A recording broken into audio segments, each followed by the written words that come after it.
Okay, so now the next step is we're going to put them in these glass jugs, which are called carboys. They're basically kind of like an Alhambra water jug, but made specifically for wine stuff.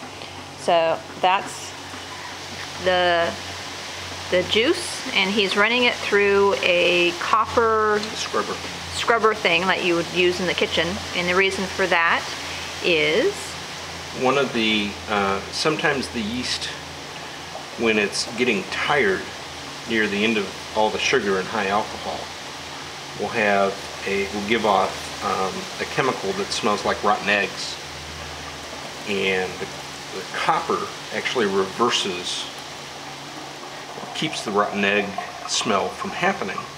So it's a little chemical thing with the copper and the... Yeah, it's a chemical reaction.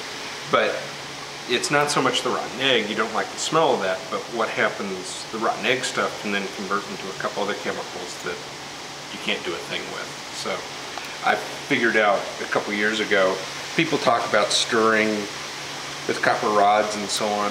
I figured out a couple years ago if I just automatically, and they do it always only when they smell it. I figured out if I just pour it through a copper thing, it takes care of it, and I don't have to worry about it. It's not like it's giving us a lot of copper in what we're drinking. So. No, and it's pretty handy because you're gonna have to throw it through the funnel anyway. So, all right. So, and how many of these carboys do you think we're gonna end up with? We started with 300 pounds of grapes. We should end up with about 3 of those full, and each one of those will make about 30 bottles of wine. So we also have about 90 bottles of wine on the wall. Give or take. Okay.